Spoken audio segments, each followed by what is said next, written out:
Saya akan berbicara tentang Tuhan berperang ganti kita. Sama-sama katakan dengan saya, Tuhan akan berperang ganti saya. Belum semua. Ayo sama-sama ya Bapak Ibu Saudara yang ada di ruangan ini ataupun Bapak Ibu Saudara yang ada menyaksikan di online. Sama-sama katakan dengan saya, Tuhan akan berperang ganti saya. Amin Bapak Ibu Saudara. Siapapun kita, apapun latar belakang kita, Tuhan mengasihi kita. Tuhan mengasihi kita bukan karena melihat kamu seorang yang hebat, kamu seorang duta Kristus, tapi Dia mengasihi kita karena Dia cinta kita apa adanya. Sampai selama-lamanya Tuhan setia menepati janjinya atas hidup orang percaya. Yang setuju kasih tepuk tangan baginya. Keluaran pasal 14 ayat 13 sampai 14 dan lengkap ayat 25 ya. Keluaran pasal 14 ayat 13 sampai 14 nanti dilengkap ayat 25 dikatakan demikian. Musa berkata kepada umat itu, maksudnya kepada umat Israel, janganlah kamu takut. Sama-sama katakan dengan saya nggak boleh takut. Belum semua yang di balkon sama-sama katakan dengan saya nggak boleh takut. Sekali lagi sama-sama katakan dengan saya, dengan iman saya tidak boleh takut. Karena kalau sampai saudara dan saya hidup di dalam terus dengan rasa ketakutan, saudara akan melihat janji Tuhan akan menjadi seperti samar-samar. Benar gak Tuhan akan tolong saya? Benar gak Tuhan akan pulihkan orang tua saya, anak saya, rumah tangga saya, ekonomi saya? Setuju Bapak Ibu? Semakin saudara dan saya takut, semakin kita gak bisa melihat dengan jelas janji Tuhan yang telah diberikan bagi orang percaya. Semakin saudara dan saya berjalan dalam ketakutan, semakin saudara menjauh dari anugerah Tuhan. Padahal Bapak Ibu Saudara, Tuhan ingin terus mendekat. Dia ingin tinggal dalam hidup kita. Tapi kita reject dengan cara, aduh Tuhan, kayaknya sakit saya gak mungkin sembuh. Kayaknya rumah tangga saya gak mungkin dipulihkan. Kayaknya pelayanan saya gini-gini aja. Kayaknya dagangan saya, aduh makin sepi. Mana tahun depan akan terjadi resesi ekonomi global. Hancur ini semua Tuhan.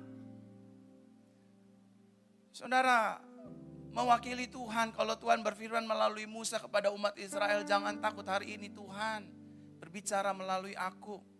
Untuk kita semua, bukan mengajari, tapi hanya sekedar mengingatkan, just reminded. Jangan takut. Coba lihat kanan kiri Bapak Ibu Saudara bilang, jangan takut ya. Ayo belajar aware, belajar care sama orang lain. Ayo Bapak Ibu ngomong, jangan takut ya. Amin Bapak Ibu. Sama-sama katakan dengan saya gak boleh hidup dalam ketakutan. Saudara, iblis itu gak mau tahu saudara mau pelayanan kek, saudara mau duta Kristus kek, saudara mau pengkhotbah kek, saudara mau gembala. Iblis gak takut selama saudara hidup dalam ketakutan. Tapi ketika saudara trust Him, trust His word, still depend on Him. Jangankan iblis, biangnya juga gak berani deketin kita. Karena kita percaya Tuhan pasti bela kita, Tuhan pasti sertai kita, Tuhan pasti tolong kita. Karena baginya tidak ada perkara yang mustahil. Yang setuju kasih tepuk tangan bagi Yesus. Janganlah kamu takut, kenapa Bapak Ibu Saudara? Berdirilah teguh dan lihatlah keselamatan dari Yahweh. Sama-sama katakan dengan saya, keselamatan dari Tuhan. Keselamatan dari Yahweh yang akan ditunjukkannya. Artinya bukan hanya ditunjukkannya, Dia segera melakukan keselamatan itu. Menolong kita, melindungi kita. Setuju katakan amin. Bagimu pada hari ini, karena orang-orang Mesir yang kamu lihat hari ini, Mesir melambangkan permasalahan Bapak Ibu Saudara. Masalah bagi umat Israel yang selalu ditekan, diperbudak, diintimidasi, diperlakukan semena-mena. Mereka tidak akan kamu lihat lagi untuk selama-lamanya. 14. Yahweh akan berperang bagimu dan kamu akan berdiam saja. Sama-sama katakan dengan saya, Tuhan akan berperang ganti saya. Dan saya akan diam saja. Amin. Ayat 25. Dia melepaskan roda kereta-kereta perang mereka. sehingga mereka sulit mengendarainya. Maka orang-orang Mesir berkata, marilah kita melarikan diri, meninggalkan orang Israel. Karena Yahweh lah yang berperang untuk mereka melawan orang-orang Mesir. Seberapapun banyak orang di luar sana yang ingin menjatuhkan kita, ingin membuat malu reputasi kita, siapapun mereka, the end of the day mereka sama akan berkata, udah gak usah lawan Yudi dah, susah, Tuhannya beserta dengan dia. Udah gak usah jelekin gereja YHS, udah gak usah jelekin Yusak Hadi Siswantoro, susah, Yahweh beserta dia. Pada akhirnya masalah akan meninggalkan kita. Karena masalah mengerti, masalah paham betul. Di dalam hidup saudara dan saya ada Tuhan yang besar. Ada Tuhan yang perkasa. Ada Tuhan yang hebat. Ada Tuhan yang baginya tidak ada yang mustahil. Amin. Setiap dari kita punya masalah. Setiap dari kita punya pergumulan. Setiap dari kita punya persoalan dalam rumah tangga, keluarga, pelayanan, bisnis, usaha, dagang, hidup hari-hari. Tetapi jangan lupa, ada Tuhan yang besar, yang bersemayam, tinggal tetap selamanya di dalam hidup kita. Amin. Ketika kita menyadari hal ini Bapak Ibu Saudara, kita akan tetap berkata, sebesar apapun masalahku, Yahwehku jauh lebih besar. Tuhanku jauh lebih besar. Aku pasti ditolong olehnya. Aku pasti dibela olehnya. Mungkin aku salah dalam mengambil keputusan. Mungkin aku salah dalam bertindak, tapi Tuhanku maha pengampun, maha pengasih, anugerahnya besar, dan aku akan berubah, dan akan diubahkan oleh Tuhan. Amin Bapak Ibu. Saya waktu dapat judul ini, kan saya berdoa sama Tuhan ya, Tuhan, saya tipikal pengkhotbah yang gak bisa khotbah sama saudara. 13 sesi khotbah di Jakarta, 13-13-nya beda. Saya bukan tipe pengkhotbah satu khotbah saya khotbahin rendeng-rendeng gitu. Udah. Saya tanya Tuhan, geraha 1 apa? Diamond apa? Geraha 2 apa? GTC apa? 3 apa? 4 apa? Heroes apa? Tuhan kasih. Karena ini bukan pelayananku, ini pelayananmu. Di mana engkau sendiri ingin ngomong sama jemaatmu, sama umatmu. Ini aku loh, Tuhan yang akan berperang ganti hidupmu.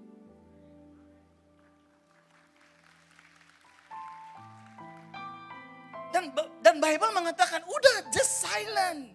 Diam aja. Karena Tuhan tahu kenapa Tuhan perintahkan Musa sama bangsa Israel suruh diam.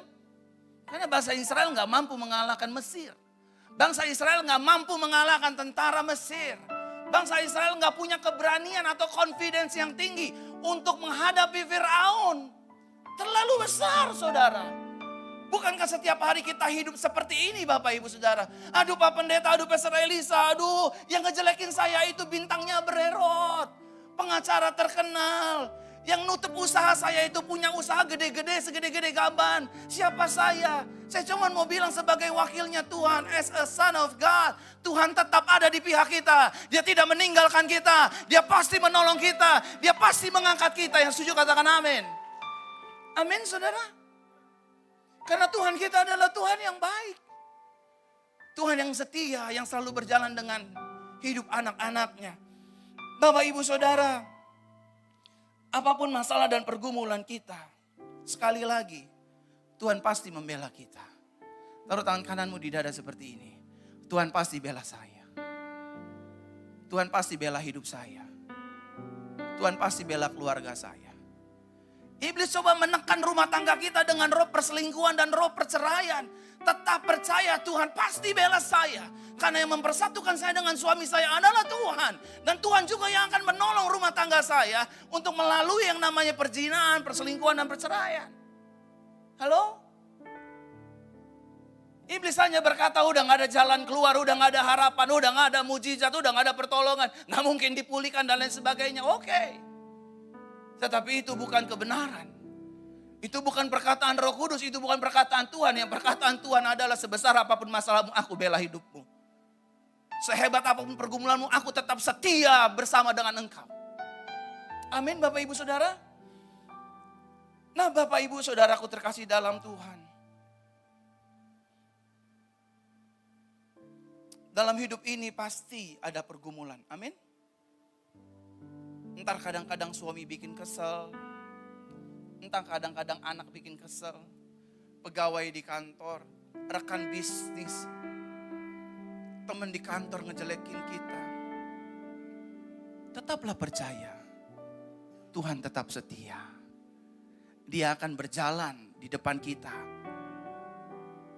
Dan kita akan tetap mengikutinya. Tahukah Bapak Ibu Saudara, Elohim Yahweh menuntun dan membimbing umat Israel dengan tiang awan dan tiang api.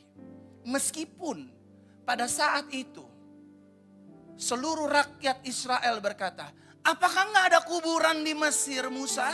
Kamu bawa dan perhadapkan kami di depan laut terberau, di belakang tentara dengan senjata yang sudah siap membantai dan membunuh kami dan anak-anak kami.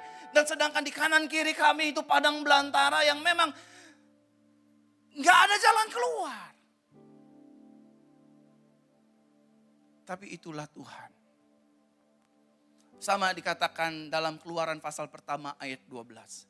Semakin ditekan bangsa Israel, semakin bangsa ini Yahweh buat semakin berkembang, semakin kuat, semakin hebat. Sehingga bangsa Mesir menjadi takut.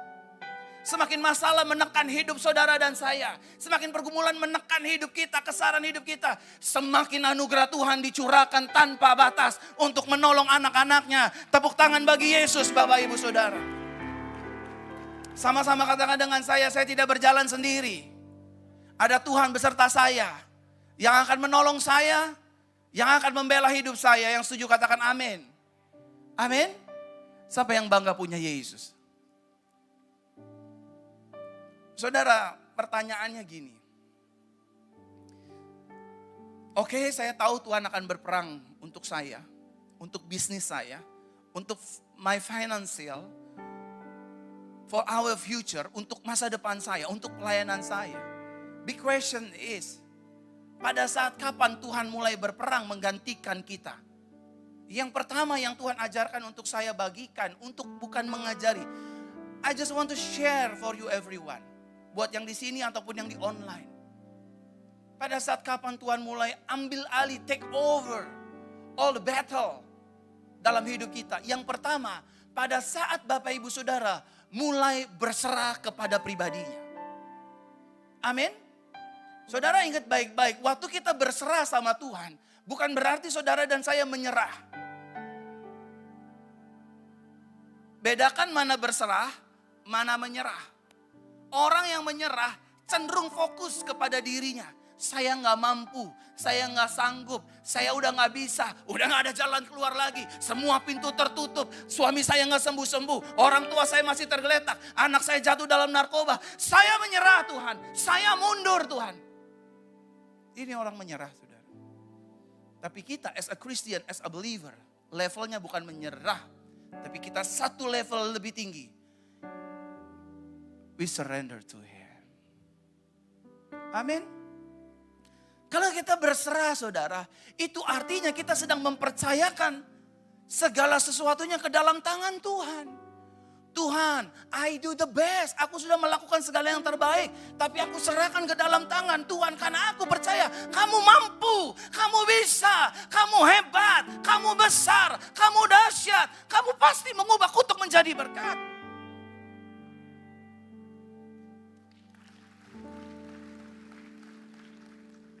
Saudara, COVID-19 belum kelar. Bulan depan dan tahun depan resesi ekonomi global.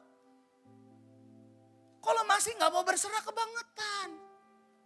Yang buat hidup orang Kristen kecewa pada akhirnya terlalu sering mengandalkan kepintaran kekuatannya sendiri. Don't do it Bapak Ibu Saudara. Sebelum terlambat. Karena orang yang terlambat harganya mahal. Lebih murah early bird, pendaftaran atau yang terakhir? Lebih murah daftar dalam segala sesuatunya early bird atau yang terakhir? Early bird, lebih murah. Setuju? Berserah sama Tuhan. Karena kalau kita gak berserah Bu, ocehan kita Bu, ibu-ibu dengar baik nih. Itu ya ibu-ibu ya, rasa amarah kita, ocehan kita. Jangan merasa hebat di depan suami. Semakin ibu marah-marah, maki-maki suami, semakin dia lari jauh. Nggak ada cara lain selain saudara berlutut, tutup mata, lipat tangan, berserah sama Tuhan dan berkata sama dia, aku berserah. Amin Bu. Aku berserah pada Yesus, Juru Selamat.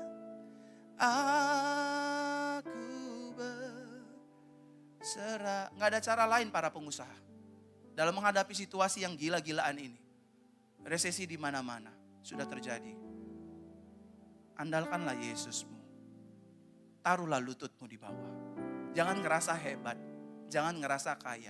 I believe about the grace of God. Aku sangat radikal dengan anugerah. Tapi saya cuma mau sharing. Kalau saudara gak berserah, bonyok bos. Bonyok. Ada berapa banyak pelayan-pelayan Tuhan anugerah telepon saya mau bunuh diri Pak. Pekabar anugerah, Injil anugerah. Saya mau ninggalin pelayanan pastor, saya mau bunuh diri saja. Bayangin saudara, apanya yang grace? Oke, ajarannya grace tapi they don't depend on Jesus Christ. Dia gak depend sama Tuhan, dia gak berserah sama Tuhan. Dia gak percaya kalau Yesusnya hebat. Saudara, tadi pagi di gerak pertama saya bilang, mengapa kamu tidak percaya? Kalau kita gak percaya Yesus, yang rugi kita.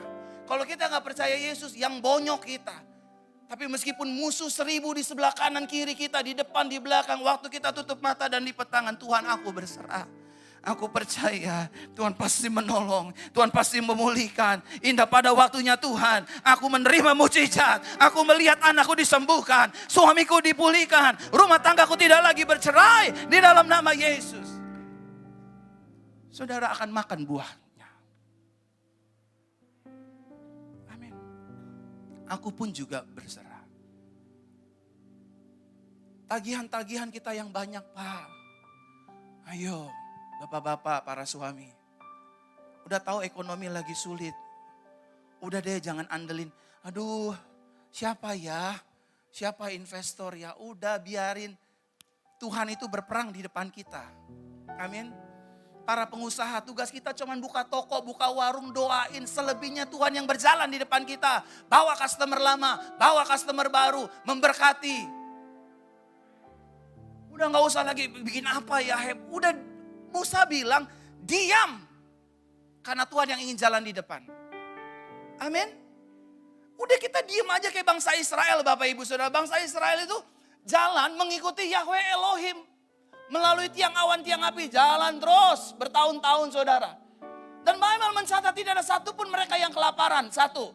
Yang kedua, tidak di antara mereka yang tidak dibiarkan Tuhan. Yang dibiarkan Tuhan untuk tidak minum. Di Masa dan di Meriba, di Refidim. Mereka diberikan air yang manis.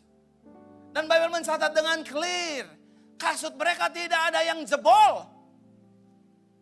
Jangankan bicara perut, itu yang ada harganya aja. Sepatu yang ada harganya saudara, Tuhan perhatiin. Jangan sampai bolong ya. Malaikat Yahweh loh yang lindungin.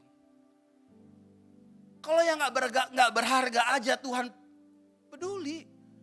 Apalagi hidup kita Bapak Ibu. Apalagi rumah tangga kita, apalagi orang tua kita, apalagi anak-anak kita, apalagi bisnis kita. But one thing Tuhan mau, everything beautiful in His time. Semua indah pada waktunya Tuhan.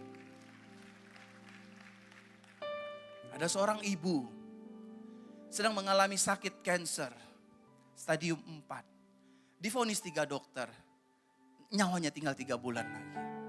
Aku berkata sama ibu ini, Tuhan yang akan menjadi pahlawanmu. Dia yang berperang di hadapanmu, di depanmu, di belakangmu, di kanan kirimu. 3 dokter hebat bilang, nyawamu tinggal 3 bulan lagi. Tapi Tuhanku yang jauh lebih hebat berkata, pasti lain. Karena hidup kita tidak ditentukan oleh perkataan ucapan manusia. Bapak Ibu Saudara, saya dapat info dari Pastor Elisa, katanya nanti malam jam 7 kita ada KKR ya. Hari ini saya nggak bisa mendoakan Bapak Ibu Saudara. Karena memang jadwal Bapak Ibu, saya harus dari cabang ke cabang. Tapi nanti malam tempat ini akan dipenuhi hadirat Tuhan. Untuk menghadirkan pertolongan, mujizat, kesembuhan, pemulihan. Saudara, kita akan saksikan video Bapak Ibu. Bagaimana seorang anak Tuhan yang sudah tidak punya pengharapan. Yang memang sudah divonis. Yang memang harus mati. Tetapi tidak di tangan Tuhan. Tuhan punya rencana yang jauh lebih indah. Jauh lebih dahsyat. Karena Tuhan selalu berfirman, akulah Yahweh pahlawanmu. Akulah Yesus gembala yang baik. Yang memberikan nyawa bagi domba-dombanya. Saudara, singkat cerita, ibu ini Tuhan izinkan untuk saya layani. Saya doakan. Dan mujizat Tuhan terjadi. Silakan putar media. Selamat menyaksikan. Dan saya ada lagi kesaksian yang lebih dahsyat lagi Tuhan buat saya. Pada saat saya kena autoimun beberapa bulan yang lalu, saya mengalami batuk. Karena saya punya imun diredam oleh obat. Saya mengalami batuk 1 bulan. Dan ketika saya mengalami batuk itu, saya harus dilarikan ke rumah sakit. Dan ketika saya di CT scan, dan saya punya paru-paru saya ada penebalan, dibilang katanya ada kanker dan tumor. Terus udah gitu, saya setelah udah diproses dengan segala pemeriksaan, saya sempat pulang ke rumah. Saya bilang saya capek, saya nggak mau. Saya bilang Tuhan sudah menyembuhkan saya. Ternyata setelah 2 minggu kemudian saya sudah pulang ke rumah, saya mengalami lumpuh seperti lumpuh, tidak bisa berjalan. Sebelah kiri badan saya dari atas sampai bawah tidak ada tenaga, tidak bisa naik tangga, tidak bisa berjalan. Saya dibawa lagi ke rumah sakit di UGD. Dibawa lagi ke rumah sakit, saya mengalami panas tinggi sampai 41 demam. Dan sama dokter saraf di sana saya harus di CT scan, saya harus di MRI. Dan terakhir saya mengalami kelemahan yang luar biasa. Tidak berdaya, tidak bisa bangun kalau saya tidak disuntik. Dan PM datang untuk mendoakan. Pada saat saya di MRI udah ada hasil. Jadi dokter bilang ada banyak penumpukan di kepala saya. Ada kayak semacam tumor, dicurigai itu tumor dan kanker. Terus katanya kalau bukan itu infeksi atau jamur katanya. Anak saya sudah nangis semuanya, anak saya sudah berpikir. Terus sampai tanya ke dokter, dok kira-kira gimana ini? Terus kata dokter harus di PET scan katanya. Harus menjalani pemeriksaan lagi di PET scan. Saya akhirnya dengan segala bujukan anak-anak, tadi saya udah gak mau, saya bilang saya mau pulang. Dan bujukan anak-anak membawa saya pergi PET scan dengan ambulan. Dengan dibawa saya pergi PET scan, hasilnya lebih mengerikan lagi katanya. Saya mengalami kanker stadium 4 di kepala saya. Terus sampai ditanya sama Ina, anak saya, dok kira-kira umur mama saya gimana? Katanya kira-kira umur, dia langsung memvonis umur mama kamu tinggal 3 bulan. Katanya ada pembekakan di mana-mana katanya. Terus bukan hanya satu dokter lagi, satu dokter aja mengatakan itu. Dokter imun pun mengatakan, Ina mama kamu kurang beruntung. Ada kanker stadium 4 di kepalanya. Mungkin bisa juga di paru-parunya itu juga ada kanker naik ke atas. Terus ditanya lagi ke dokter paru-paru yang merawat saya. Ina, mama kamu gak menerusin kemarin perawatannya, makanya ini kanker Ina. 3 dokter di rumah sakit besar mengatakan saya kanker. Dan itu saya tidak tahu sama sekali. Saya cuma bilang, Ina kenapa? Waktu PM datang, PM seperti udah tahu, Pastor Mario udah tahu kalau apa sudah diceritakan oleh Ina. PM hanya mengatakan disiram dengan minyak urapan di kepala saya. Terus PM bilang, Tante, mas perak saya gak punya Tuhan. Tetapi Tuhan memberikan kesembuhan kepada saya. Saya ingat saya menyiram minyak urapan di kepala saya. Dan pada saat itu PM bilang, Ina mama kamu gak sakit. Saya mengamini itu semua. Mama kamu gak sakit, mama kamu hanya kesepian aja katanya. Akhirnya singkat cerita, saya dibawa dipindah oleh rumah sakit yang berbeda. Karena dari kakak, referensi dari kakak, akhirnya saya dipindah oleh dengan rumah sakit yang berbeda. Dan pada saat itu adalah hari kematian Tuhan Yesus. Hari di mana Tuhan Yesus disalibkan di kayu salib. Dan saya percaya Tuhan sudah mengangkat sakit penyakit saya dan mengampuni segala dosa saya. Dan pada saat itu harus dibiopsi kepala saya. Karena untuk dilihat apakah itu benar-benar kanker atau tidak. Dan puji Tuhan, waktu diceritakan dengan satu dokter ini juga, dokter ini mengatakan 80% kanker. Sudah dibilang 80% kanker, anak-anak sudah menangis malam itu. Ina bilang, "Mam, semangat ya Mam, kita masih butuh Mami." Dan saya bilang, ini apa nih, kayaknya ada sesuatu yang pasti gak beres sama saya. Tetapi saya cuma bisa berdoa kepada Tuhan. Saya bilang, Tuhan, pakai saya menjadi saksi Tuhan, karena banyak yang saya mau ceritakan tentang keajaiban Tuhan. Pakai saya Tuhan, saya bilang begitu. Dan pada saat pagi itu saya dibiopsi, ternyata semua hasil apa yang di dokter bilang 4 dokter mengatakan kanker, ternyata dibalik oleh Tuhan. Ternyata semua hasilnya hanya kuman dan reak. Ketika ditromboskopi saya punya paru-paru itu hasilnya reak semua. Puji Tuhan, saya masih bisa dirawat dan masih bisa diobati. Kata dokter, ini bisa diobati. Katanya kalau cuman kumat. Puji Tuhan, saya bersyukur kepada Tuhan. Saya masih diberikan umur baru, nyawa baru kepada Tuhan untuk saya bisa menyaksikan kebesaran nama Tuhan. Kasih tepuk tangan bagi Yesus, saudara. Dan setelah saya dibiopsi, hasilnya mencengangkan. Satu prof bilang, Elizabeth, kamu bersyukur sama Tuhan, kamu diberi hidup baru, kamu diberi nyawa baru oleh Tuhan, kamu harus bersaksi, kamu harus bekerja untuk Tuhan. Dia bilang, seorang dokter yang menangis begitu banyak kepala, dan dia mengatakan seperti itu, luar biasa pekerjaan Tuhan. Dan ada beberapa paru-paru saya juga dibilang ada air. Waktu di tromboskopi katanya ada air, ini 1 cc katanya. Waktu saya lihat katanya besok di USG. Ternyata pas di USG hari itu hilang semua itu air. Saya gak perlu tepuk tangan bagi Yesus. Puji Tuhan kepada Tuhan. Dan semuanya berjalan dengan baik sampai saya dirawat 43 hari. Harus memasuki antibiotik ke badan saya untuk membunuh kuman di kepala ini. Dan puji kepada Tuhan 5 hari sekali saya harus dicek ginjal saya dan semuanya. Dan puji itu kepada Tuhan, semua fungsi ginjal saya baik sampai hari ini. Kita kasih dengan tepuk begitu tangan banyak buat Tuhan. antibiotik yang masuk. Media Tuhan boleh sudah di-stop. memberikan saya kesembuhan. Saya bilang sama Saudara, lihat ya, kalau Tuhan yang berperang, aman. Halo? Oh ya, tapi saya kenal profesor hebat di Penang. Saya punya kenalan dokter hebat di Singapura. Bawa sono, bawa. Bawa saudara. Tuhan bisa pakai rumah sakit. Amin. Tuhan bisa pakai gereja. Puji Tuhan. Tuhan bisa pakai dokter. Amin. Tapi Tuhan juga bisa pakai dutanya, Pastor Tony Rosario. Betul? Tuhan bisa pakai obat-obatan, Tuhan juga bisa pakai minyak urapan. Gembala saudara disembuhkan dari kanker, bukan? Bunda kita yang terkasih, Bunda Hana. Kalau dia ditolong Tuhan, saudara pun ditolong Tuhan.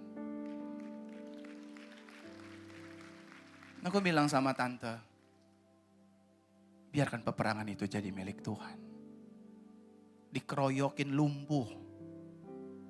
Ya, autoimun, paru-paru tumor.